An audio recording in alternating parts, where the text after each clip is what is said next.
अस्सलाम वालेकुम स्टूडेंट्स। यहाँ पे हम बेटा डिस्कस कर रहे थे चैप्टर नंबर 5 हमारे class 9th physical states of matter को। यहाँ पे आज का जो हमारा टॉपिक है जिसको हम डिस्कस करने जा रहे हैं that is physical states of matter and intermolecular forces. यहाँ पे बेटा जैसे आपको पता है as you know there are basically 3 physical states of matter और उनमें मैंने आपको बताया था गैसेस के बारे में, सॉलिड्स के बारे में and the third state is liquid. अब यहाँ पे बेटा हमने इंटरमॉलिक्यूलर फोर्सेस का जिक्र करना है कि ये जो 3 फिज़िकल स्टेट्स ऑफ मैटर हैं गैस, लिक्विड और सॉलिड, यहाँ पे इंटरमॉलिक्यूलर फोर्सेस जो हैं इन फिज़िकल स्टेट्स ऑफ मैटर की फ़िज़िकल प्रॉपर्टीज़ को किस तरह से क्या करती हैं, इफ़ेक्ट करती हैं। अब सबसे पहले तो हमें पता होना चाहिए कि व्हाट आर इंटरमॉलिक्यूलर फोर्सेस। अब यहाँ पे हम इसको एक्सप्लेन करेंगे। The forces of attraction present between the molecules,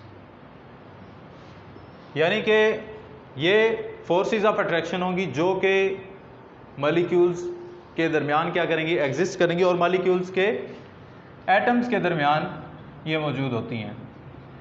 in forces of attraction का बेसिकली बेटा काम ये होता है कि ये फोर्सेस ऑफ अट्रैक्शन मॉलिक्यूल को क्या करती हैं बेटा, होल्ड करके रखती हैं। अब इंटरमॉलिक्यूलर फोर्सेस का फिजिकल स्टेट ऑफ मैटर यानी इन 3 स्टेट्स ऑफ मैटर के फिजिकल प्रॉपर्टीज़ पे किस तरह से क्या करेगा, इफेक्ट करेगा, यहाँ हम इसको आज क्या करेंगे, डिस्कस करेंगे। जैसा कि आपको पता है the molecules of the gas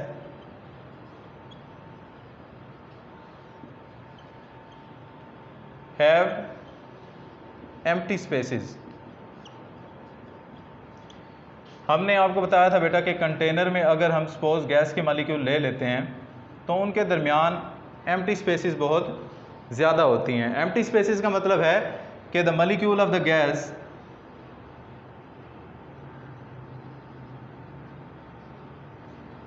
move apart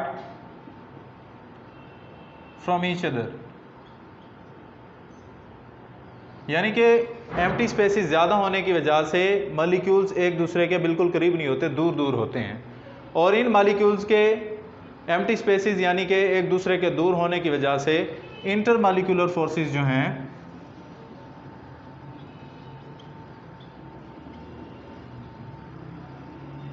वो बहुत वीक होती हैं। जैसा कि आपको पता है कि मैंने आपको बताया था forces of attraction present between the molecules, और मॉलिक्यूल्स के एटम्स के दरमियान होती हैं और ये मॉलिक्यूल्स के एटम्स को होल्ड करके रखती हैं। अब हमने बताया कि जैसा कि हमने पहले भी पढ़ा था कि जो गैस के मॉलिक्यूल्स होते हैं उनमें एम्प्टी स्पेसेस बहुत ज़्यादा होती हैं, मतलब जो मॉलिक्यूल्स होते हैं गैस के वो moves apart from each other, यानी एक दूसरे से बिल्कुल दूर होते हैं। तो मतलब कहने का ये है कि एटम्स के दरमियान जो फोर्स ऑफ अट्रैक्शन उनको होल्ड करके रखती है, अट्रैक्ट करके रखती है, एम्प्टी स्पेसेस के ज़्यादा होने की वजह से इंटरमॉलिक्यूलर फोर्सेस वीक होंगी। और इंटरमॉलिक्यूलर फोर्सेस वीक होने की वजह से इनकी जो फिज़िकल प्रॉपर्टीज़ हैं जैसा कि मेल्टिंग पॉइंट हो गया, बॉइलिंग पॉइंट हो गया, डेंसिटी होगी और उसके बाद डिफ्यूजन हो गया, इफ्यूजन हो गया, उसकी वजह से ये तमाम फिज़िकल प्रॉपर्टीज़ पे क्या करता है, इफ़ेक्ट करता है। जैसे जैसे हम फर्दर डिस्कस करते जाएंगे कि इंटरमॉलिक्यूलर फोर्सेस का फिज़िकल प्रॉपर्टीज़ पे क्या इफ़ेक्ट पड़ता है। ये तो हमने बता दिया कि गैस के मॉलिक्यूल्स के दरमियान जो इंटरमॉलिक्यूलर फोर्सेस होती हैं वो वीक होती हैं और मॉलिक्यूल्स जो हैं वो क्या होते हैं, move apart from the each other, और इसी वजह से इनका melting point, boiling point, density जो है as compare to solid and liquid जो है वो क्या होगा, बहुत ज़्यादा वीक होंगी। उसके बाद हम आ जाते हैं सॉलिड पे। अब सॉलिड बेटा आपको पता है कि this is a state of matter that has definite shape and definite volume, और यहाँ पे जो हैं molecules much closer to each other, यानी कि मॉलिक्यूल्स जो हैं एक दूसरे के बिल्कुल क्या होते हैं बेटा, करीब होते हैं और डेंस होते हैं। मतलब ये कहने का है कि गैस के मॉलिक्यूल्स के दरमियान जो इंटरमॉलिक्यूलर फोर्सेस हैं वो डोमिनेंट होती हैं। डोमिनेंट होने का मतलब ये है कि अगर हम इन तीनों स्टेट्स ऑफ मैटर यानी इन 3 स्टेट्स ऑफ मैटर में डिस्कस करें इंटरमॉलिक्यूलर फोर्सेस, तो इंटरमॉलिक्यूलर फोर्सेस सॉलिड के दरमियान जो है, सॉलिड की जो इंटरमॉलिक्यूलर फोर्सेस होंगी as compare to gases and liquid क्या होंगी, स्ट्रॉन्गर होंगी। तो हम कहेंगे कि इंटरमॉलिक्यूलर फोर्सेस जो हैं सॉलिड्स में जो हैं वो क्या होती हैं बेटा, डोमिनेंट होते हैं। अगर हम इनका कंपैरिजन करें सॉलिड्स का, तो हम लिखते हैं कि सॉलिड की जो इंटरमॉलिक्यूलर फोर्सेस हैं लिक्विड से ज़्यादा होती हैं और लिक्विड की जो इंटरमॉलिक्यूलर फोर्सेस हैं वो गैस से ज़्यादा होती हैं। मतलब कहने का ये है कि सबसे ज़्यादा जो इंटरमॉलिक्यूलर फोर्सेस हैं वो किसके दरमियान ज़्यादा होती हैं बेटा, स्ट्रॉन्ग होती हैं और डोमिनेंट होती हैं, वो सॉलिड्स में होती हैं। उसके बाद लिक्विड्स में होंगी और उसके बाद क्या होंगी, गैसेस में होंगी। मतलब कहने का ये है कि गैस के मॉलिक्यूल्स के दरमियान जो इंटरमॉलिक्यूलर फोर्सेस होती हैं वो मच वीकर होती हैं as compare to liquid and solid. ठीक है, और इसी वजह से मैंने आपको बताया था कि गैस के मॉलिक्यूल इंटरमॉलिक्यूलर फोर्सेस के ज़्यादा होने की वजह से, डोमिनेंट होने की वजह से बहुत ज़्यादा डेंस होते हैं और इनका जो मेल्टिंग पॉइंट है और बॉइलिंग पॉइंट है वो बहुत ज़्यादा क्या होगा बेटा, हाई होगा। बिकॉज आपको पता है कि intermolecular forces states of matter की फिजिकल प्रॉपर्टीज़ को क्या करती हैं, इफ़ेक्ट करती हैं। लेकिन हम सबसे लास्ट में तीसरी स्टेट्स ऑफ मैटर यानी कि लिक्विड में भी डिस्कस कर लेते हैं कि इनका इंटरमॉलिक्यूलर फोर्सेस का क्या रिलेशन होगा। तो लिक्विड्स के मॉलिक्यूल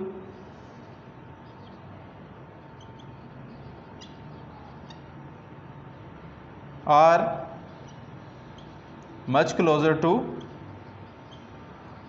ईच अदर, यानी कि लिक्विड के मॉलिक्यूल्स के दरमियान भी इंटरमॉलिक्यूलर फोर्सेस क्या होती हैं, स्ट्रांग होती हैं, क्योंकि ये मॉलिक्यूल्स एक दूसरे के बिल्कुल करीब होंगे। लाइक अगर हम ले लें तो इस तरह से एक कंटेनर में लिक्विड के मॉलिक्यूल ले लें, तो यहाँ पे आपको देखें कि लिक्विड मॉलिक्यूल्स जो हैं वो आपको एक दूसरे के बिल्कुल क्लोज़र नज़र आएंगे। तो मॉलिक्यूल्स के क्लोज़र होने की वजह से they also have strong inter molecular forces.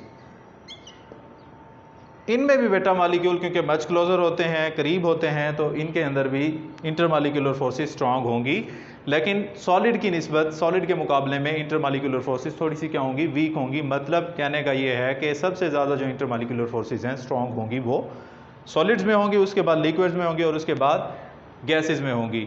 ठीक है, तो यहाँ पे बेटा हमने 3 स्टेट्स ऑफ मैटर की इंटरमॉलिक्यूलर फोर्सेस के दरमियान क्या किया बेटा, कंपैरिजन किया कि किन में ज़्यादा होती हैं और किन में स्ट्रांग होती हैं और किन में वीक होती हैं। तो मैंने आपको बताया कि सॉलिड के मॉलिक्यूल के दरमियान जो इंटरमॉलिक्यूलर फोर्सेस हैं वो क्या होंगी, स्ट्रांग होंगी, फिर लिक्विड्स में, फिर सबसे ज़्यादा जो वीक होंगी वो किस में होंगी, गैसेस में होंगी, क्योंकि यहाँ पे एम्प्टी स्पेसेस बहुत ज़्यादा होती हैं।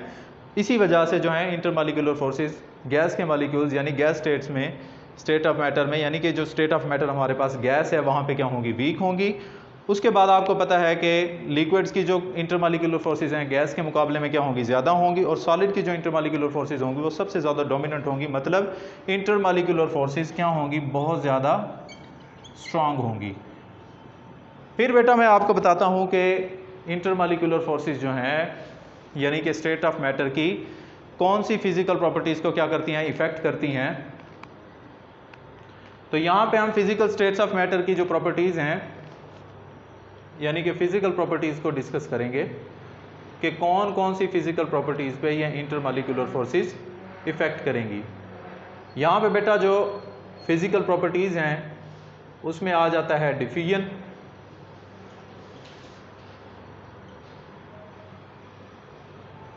Evaporation, vapour pressure, boiling point, freezing point. Freezing point के बाद हम यहाँ पे डिस्कस करेंगे इनकी डेंसिटी को एंड एक्सेट्रा। और बेटा जो हम ये फिज़िकल प्रॉपर्टीज़ यहाँ पे डिस्कस करने लगे हैं जो कि इंटरमॉलिक्यूलर फोर्सेस की वजह से क्या होती हैं, इफ़ेक्ट होती हैं। मतलब इंटरमॉलिक्यूलर फोर्सेस के ज़्यादा होने की वजह से, स्ट्रांग होने की वजह से या वीक होने की वजह से इन प्रॉपर्टीज़ पे बहुत ज़्यादा क्या पड़ता है बेटा, इफ़ेक्ट पड़ता है। तो ये फिज़िकल प्रॉपर्टीज़ जो कि मैंने यहाँ पे लिखी हैं, जिनमें शामिल है diffusion, evaporation, vapour pressure, boiling point, freezing point and density, और भी बहुत सारी एक्स्ट्रा होती हैं। तो यहाँ पे हम जो फिज़िकल प्रॉपर्टीज़ हैं ये लिक्विड की हैं, जो कि फर्दर हम क्या करेंगे बेटा, नेक्स्ट लेक्चर में एक्सप्लेन करेंगे कि डिफ्यूजन क्या होता है, इवेपोरेशन क्या होता है, वेपर प्रेशर क्या होता है, बॉइलिंग पॉइंट क्या होता है, फ्रीजिंग पॉइंट क्या होता है और डेंसिटी क्या होती है, और किस तरह से इंटरमॉलिक्यूलर फोर्सेस के स्ट्रॉन्ग और वीक होने से इन फिज़िकल प्रॉपर्टीज़ पे कैसे इफेक्ट पड़ेगा। कि इंटरमॉलिक्यूलर फोर्सेस स्ट्रॉन्ग होंगी तो evaporation, rate of evaporation stronger होगा, स्लोअर होगा या फास्टर होगा। इसी तरह से बॉइलिंग पॉइंट को भी देखेंगे, फ्रीजिंग पॉइंट को भी देखेंगे और डेंसिटी को भी देखेंगे।